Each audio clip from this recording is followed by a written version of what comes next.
Hello मेरे प्रिय विद्यार्थी, आप सभी का मैं अपने चैनल गवर्नमेंट एग्ज़ाम टारगेट में स्वागत करता हूं।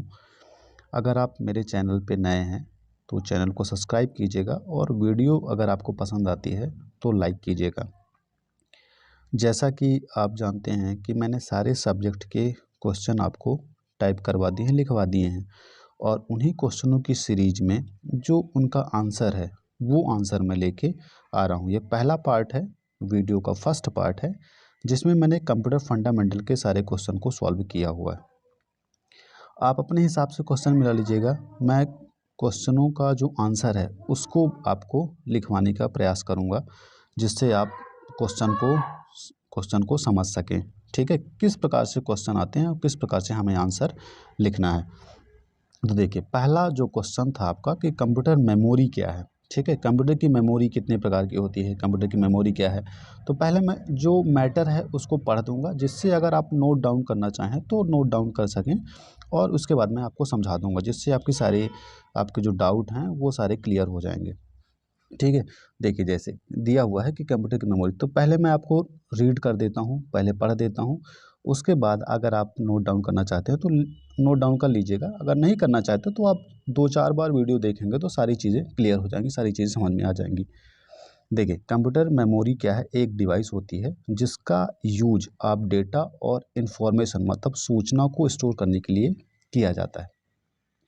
अगर आप दूसरे शब्दों में कहें तो कंप्यूटर की जो मेमोरी है, कंप्यूटर का एक महत्वपूर्ण पार्ट है, एक इम्पॉर्टेंट पार्ट है, जिसमें डाटा को स्टोर करके रखा जाता है। ठीक है, बिना मेमोरी के कंप्यूटर काम नहीं कर सकता है। ठीक है, जिस प्रकार से इंसान के दिमाग के बिना वो किसी भी प्रकार के वर्क नहीं कर सकता, उसी प्रकार कंप्यूटर में मेमोरी होती है, जिसके बिना कंप्यूटर किसी भी प्रकार का वर्क नहीं कर सकता है। ठीक है, उसी प्रकार यहाँ पे लिखा हुआ है कि जिस प्रकार मनुष्य का डेटा और सूचना को स्टोर करने के लिए अपने दिमाग को इस्तेमाल करता है, उसी प्रकार कंप्यूटर डेटा और इन्फॉर्मेशन को स्टोर करने के लिए मेमोरी का इस्तेमाल करता है। सरल शब्दों में अगर हम कहें तो कंप्यूटर मेमोरी एक इलेक्ट्रॉनिक डिवाइस है ना। एक यूजली वर्ड में अगर हम कहें तो कंप्यूटर मेमोरी क्या है, एक इलेक्ट्रॉनिक डिवाइस है। ठीक है, जिसका आप यूज प्रोग्राम इन्फॉर्मेशन को स्टोर करने के लिए किया जा सकता है, और मेमोरी की मदद से कंप्यूटर अपने कार्यों को भी पूरा करता है। मतलब एक ओवरऑल मैं आपको बताऊं कि कंप्यूटर की जो मेमोरी है एक प्रकार की इलेक्ट्रॉनिक डिवाइस है, जिसका आप यूज प्रोग्राम को, ठीक है, किसी भी प्रकार के प्रोग्राम को या किसी भी प्रकार के इंफॉर्मेशन को स्टोर करने के लिए कर सकते हैं। ठीक है, इसके जो पार्ट हैं, मैं पार्ट की बात करता हूँ, टाइप्स ऑफ मेमोरी की अगर हम बात करें। ठीक है, इसमें देखिए अब टाइप्स ऑफ मेमोरी, उसमें जो आपने क्वेश्चन लिखा हुआ है उसमें मेमोरी से संबंधित सारे क्वेश्चन सॉल्व हो जाएंगे इसी में। ठीक है, तो टाइप्स ऑफ मेमोरी में चेक कर लीजिए कि टाइप्स ऑफ मेमोरी कितने प्रकार की होती है। तो टाइप्स ऑफ मेमोरी में 4 टाइप्स ऑफ मेमोरी होती है। एक तो प्राइमरी मेमोरी होती है। ठीक है, क्या होती है, एक तो प्राइमरी मेमोरी होती है। देखिए, एक प्राइमरी मेमोरी हो गई, दूसरा आपका सेकेंडरी मेमोरी हो गई, और तीसरा आपकी कैश मेमोरी हो गई, और चौथा आपका रजिस्टर मेमोरी हो गई। मतलब 4 टाइप्स की आप मेमोरी यूज कर सकते हैं कंप्यूटर में। 4 टाइप्स की मेमोरी आप यूज कर सकते हैं, प्राइमरी, सेकेंडरी, कैश और रजिस्टर। ठीक है, अब इनकी छोटी छोटी डिटेल कर लेते हैं, जिससे आप इसको सॉल्व कर सकें। ठीक है, छोटी छोटी इनकी डिटेल कर लेते हैं। पहले प्राइमरी मेमोरी में आते हैं। प्राइमरी हो गई, फिर दूसरी आपकी सेकेंडरी मेमोरी होगी, तीसरी आपकी कैश मेमोरी होगी, और चौथा आपका रजिस्टर हो गया। ठीक है, अब इनकी थोड़ी थोड़ी डिटेल कर लेते हैं। फर्स्ट आते हैं हम प्राइमरी मेमोरी में। ठीक है, फर्स्ट आते हैं प्राइमरी। देखिए, प्राइमरी मेमोरी कंप्यूटर की मुख्य मेमोरी मतलब मेन मेमोरी होती है, जो कंप्यूटर में मौजूद डेटा और इन्फॉर्मेशन को स्टोर करती है। तो क्या होता है, कंप्यूटर की जो प्राइमरी मेमोरी होती है उसको क्या बोलते हैं, मेन मेमोरी बोलते हैं, जो कंप्यूटर में इंफॉर्मेशन को स्टोर करने का काम करती है। वैसे मेमोरी केवल इंफॉर्मेशन, प्रोग्राम और इन्फॉर्मेशन को स्टोर करने का ही काम करती है। तो यहाँ पे जो प्राइमरी है आपकी, सेकेंडरी है, कैश मेमोरी है और रजिस्टर है। ठीक है, मतलब 4 टाइप्स की मेमोरी यहाँ पे यूज की जाती है। कंप्यूटर में 4 टाइप्स की मेमोरी यूज की जाती है। तो प्राइमरी की अगर हम बात करें तो ये क्या होती है, एक इन्फॉर्मेशन को, मतलब मेन मेमोरी होती है कंप्यूटर की, जो डेटा और इन्फॉर्मेशन को स्टोर करने का काम करती है। ठीक है, अब देखिए, primary memory volatile and non volatile दोनों प्रकार की होती है, ठीक है। एक तो वोलेटाइल होती है, दूसरी नॉन वोलेटाइल होती है। स्थायी अस्थायी जिसको बोलते हैं, वोलेटाइल और नॉन वोलेटाइल का मतलब होता है स्थायी और अस्थायी, ठीक है। वोलेटाइल मेमोरी वह मेमोरी होती है जो कंप्यूटर को, देखिए अब क्या होता बोलते हैं कि वोलेटाइल की जो मेमोरी होती है, वोलेटाइल जो मेमोरी होती है वो कंप्यूटर के ऑन रहने तक ही डेटा को स्टोर करती है, और कंप्यूटर के ऑफ होने पर इसमें डेटा अपने आप ही क्या हो जाता है, डिलीट हो जाता है। वोलेटाइल जो मेमोरी होती है, देखिए वोलेटाइल जो मेमोरी आपकी होगी, ये वाली वोलेटाइल जो मेमोरी होती है, ये क्या होता है, कंप्यूटर के ऑन रहने तक डेटा को आप स्टोर करती है, और जैसे ही आपका डेटा ऑफ होता है, ठीक है, डेटा जैसे ऑफ मतलब कंप्यूटर जैसे ऑफ होता है, इसमें डेटा जो जो रखा होता है वो अपने आप ही डिलीट हो जाता है। और नॉन वोलेटाइल वह मेमोरी होती है जो हमेशा के लिए डेटा को स्टोर करके रखती है, ठीक है। तो देखिए वोलेटाइल और नॉन वोलेटाइल दोनों में डिफरेंस है। वोलेटाइल मेमोरी में कंप्यूटर जब तक ऑन रहेगा तब तक डेटा को स्टोर करती है, और ऑफ होने पर इसमें डेटा अपने आप इरेज हो जाता है, डिलीट हो जाता है। नॉन वोलेटाइल वह मेमोरी जो हमेशा के लिए डेटा को स्टोर करके रखती है, ठीक है।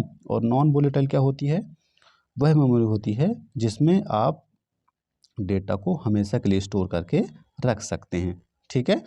देखिए प्राइमरी मेमोरी में कौन कौन से आते हैं, अब देखिए अब पहले तो आपने पढ़ लिया क्या, मेमोरी, ठीक है। अब मेमोरी में प्राइमरी मेमोरी के प्रकार देख लीजिए कौन कौन आता है, रैम और रोम आती है, ठीक है।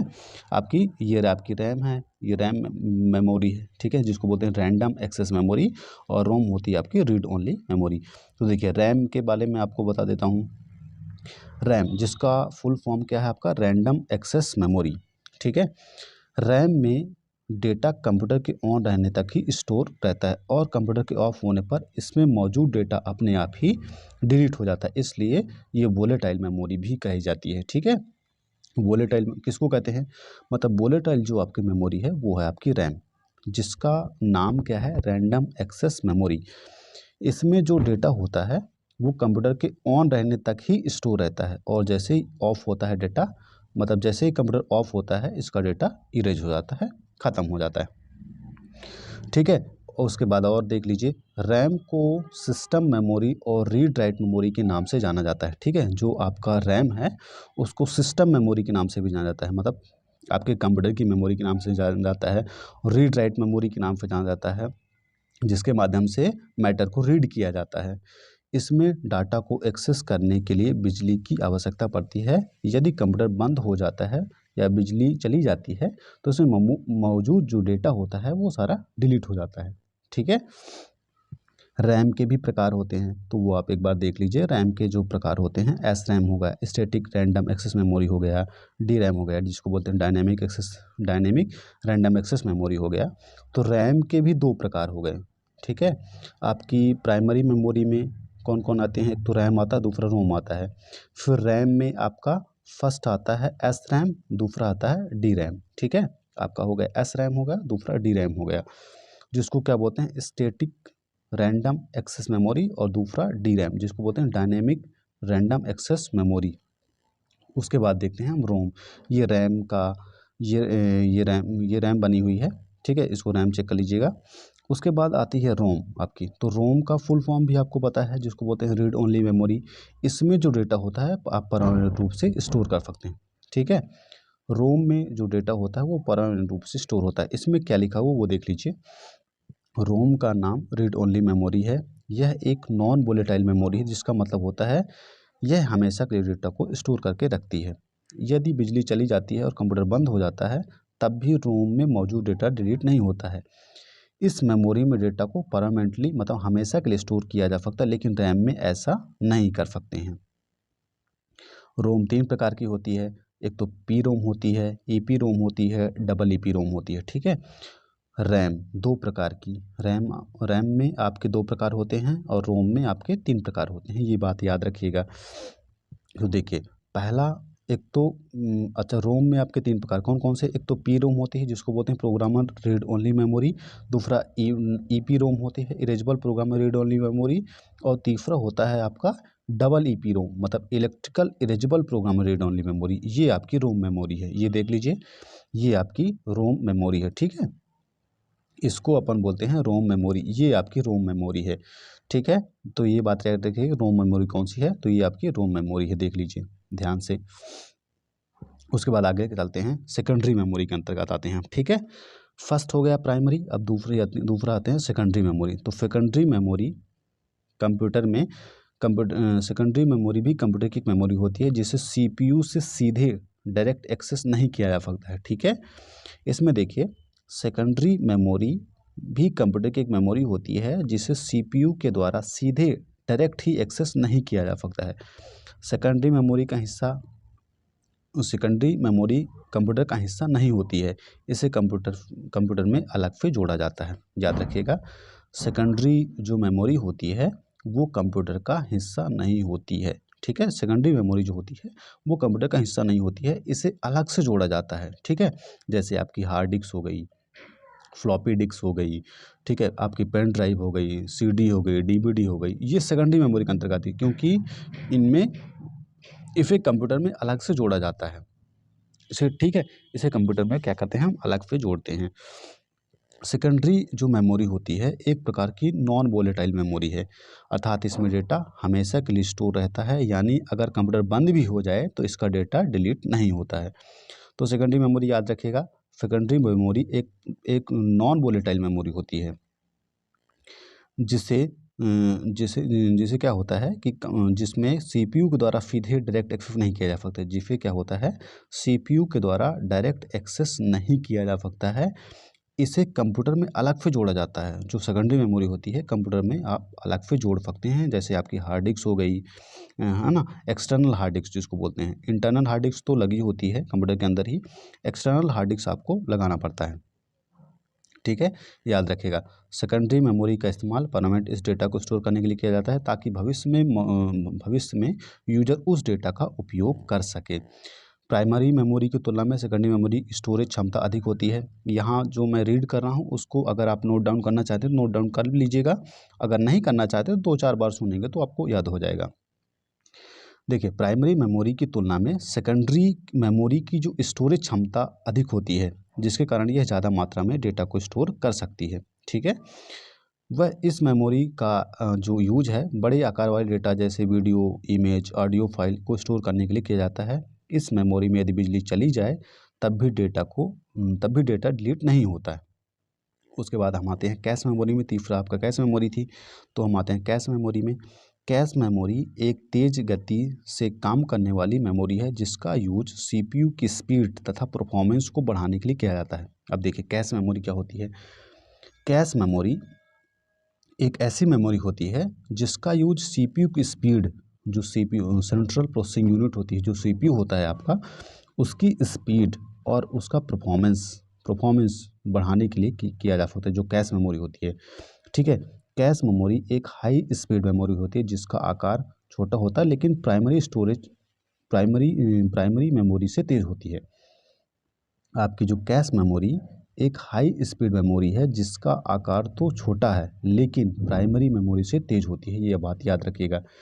ठीक है, कैश मेमोरी में कैश मेमोरी में उन डेटा या फाइलों को स्टोर किया जाता है जिनका यूज सीपीयू नियमित रूप से करता है। ठीक है, याद रखिएगा, जो कैश मेमोरी होती है उसमें डेटा और फाइलों को स्टोर किया जाता है जिनका यूज सीपीयू नियमित रूप से करता है। जब भी सीपीयू को कोई डेटा चाहिए होता है तो सीपीयू सबसे पहले उस डेटा को कैश मेमोरी में सर्च करता है। ठीक है, मतलब जो कैश मेमोरी होती है ना, जो कैश मेमोरी होती है एक तो कंप्यूटर की परफॉर्मेंस को बढ़ाती है और दूसरा उस डेटा फाइलों को स्टोर किया जाता है उसमें जो सीपीयू नियमित रूप से यूज करता है, मतलब रेगुलर ही उसका यूज करता है, उसे अपन कैश मेमोरी कहते हैं। ठीक है, कैश मेमोरी के भी प्रकार होते हैं, वो याद रख लीजिएगा। कैश मेमोरी 3 प्रकार की होती है, एक तो L1, दूसरा L2, तीसरा L3। ठीक है, 3 प्रकार की कैश मेमोरी होती है। छोटी छोटी डिटेल इनके बारे में चेक कर लीजिए। L1 कैश जो होती है यह एक छोटी मेमोरी होती है जिसका आकार 2 KB से लेकर 64 KB तक होता है। L1 कैश में 2 प्रकार के कैश होते हैं। पहला निर्देश कैश इंस्ट्रक्शन जो सीपीयू द्वारा आवश्यक निर्देशों को स्टोर करते हैं, और दूसरा डेटा कैश जो सीपीयू द्वारा आवश्यक डेटा को स्टोर करता है।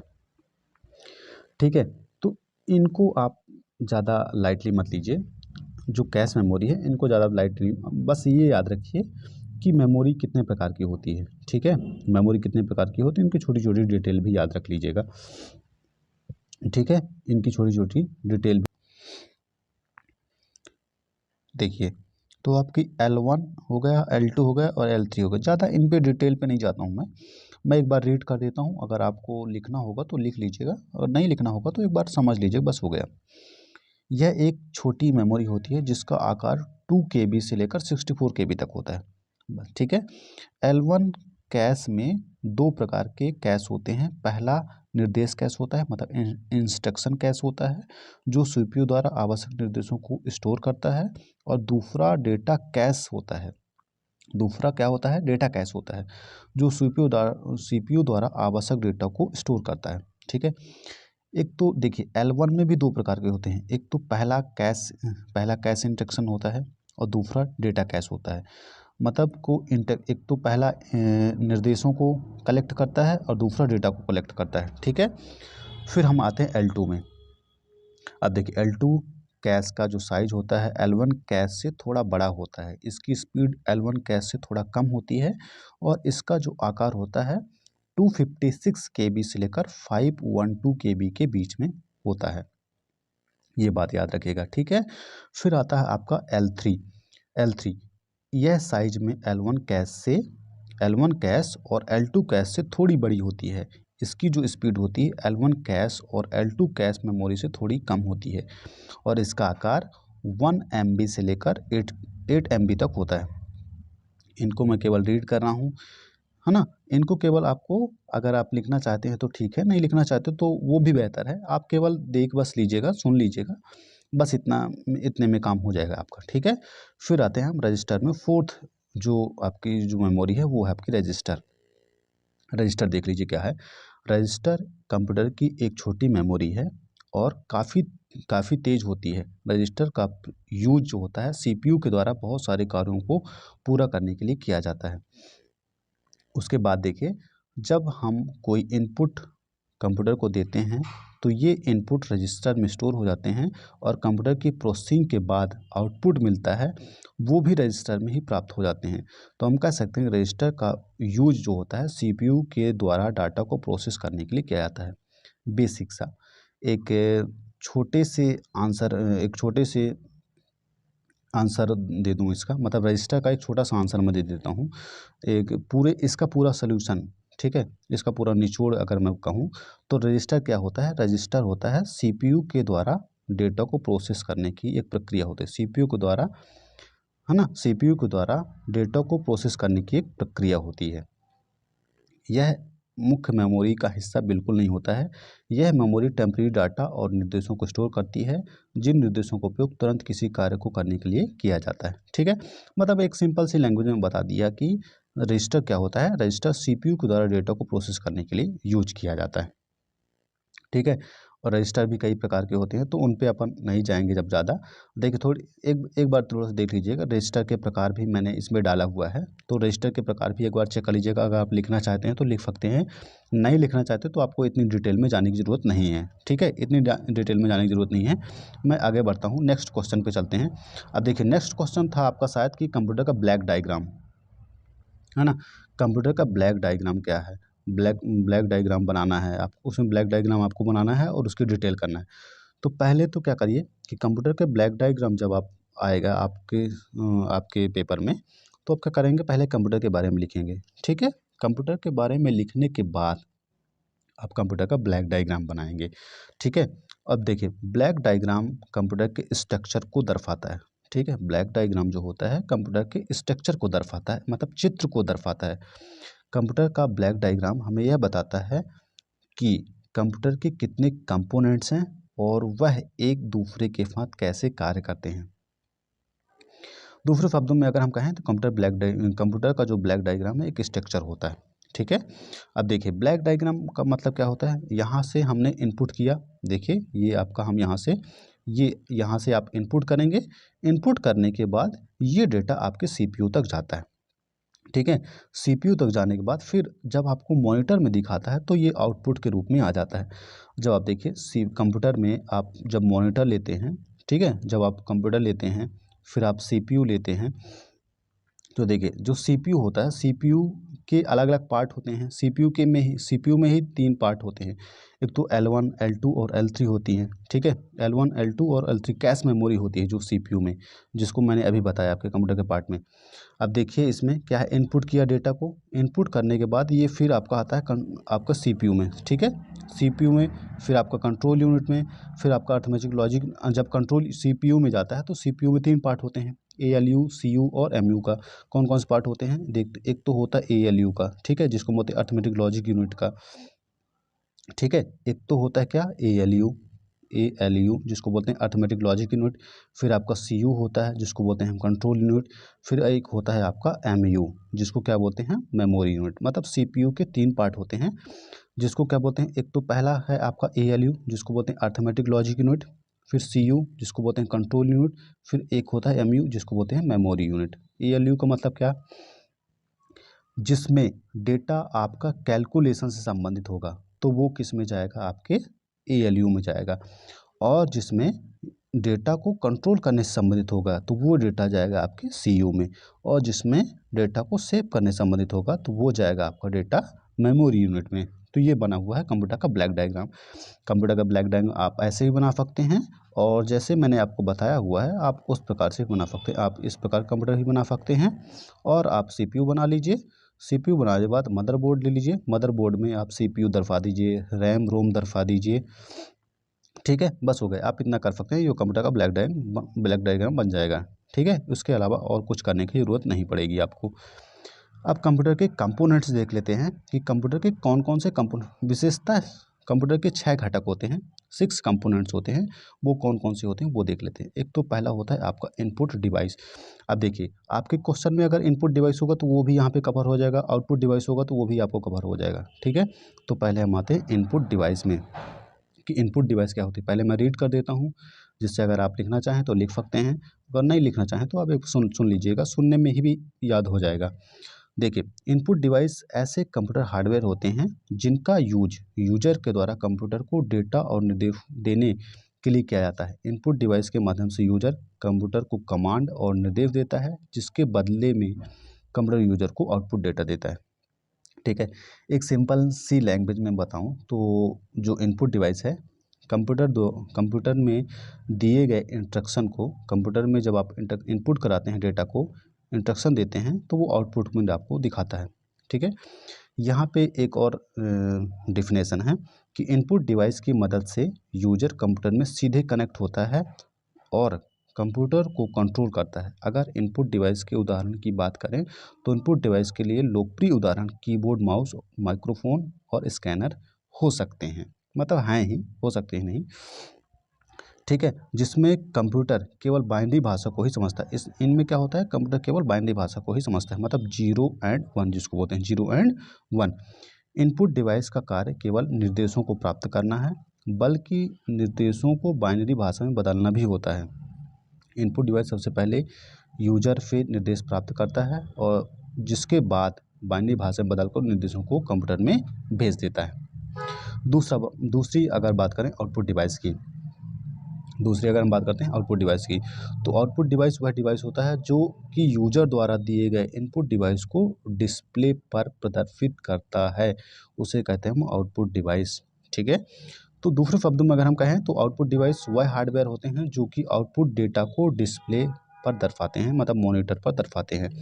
आउटपुट डिवाइस कंप्यूटर से प्राप्त डेटा को स्क्रीन पर टेक्स्ट, वीडियो, ऑडियो फॉर्मेट में दर्शाते हैं। याद रखिएगा, जो आपका आउटपुट डिवाइस है वो कंप्यूटर की जो स्क्रीन है, मतलब मॉनिटर है, उस पर टेक्स्ट हो गया, वीडियो हो गया, ऑडियो होगा, इसके फॉर्मेट को क्या करता है, दर्शाता है। अब आउटपुट हम डिवाइस की अगर बात करें तो जैसे मॉनिटर हो गया, आपका स्पीकर हो गया, प्रिंटर हो गया, प्रोजेक्टर हो गया, प्लॉटर हो गया, हेडफोन हो गया, ये सब क्या है, आपके आउटपुट डिवाइस के उदाहरण हैं, ठीक है। फिर नेक्स्ट नंबर आपका तीसरा है CPU। मैंने कंप्यूटर के कंपोनेंट्स पढ़ा रहा हूँ, कंप्यूटर के कंपोनेंट्स के पार्ट में कंप्यूटर के जो कंपोनेंट्स है उसमें 2 पार्ट हो गए, एक तो इनपुट हो गया, दूसरा आउटपुट हो गया, तीसरा आपका CPU है जिसको आप बोलते हैं सेंट्रल प्रोसेसिंग यूनिट, ठीक है।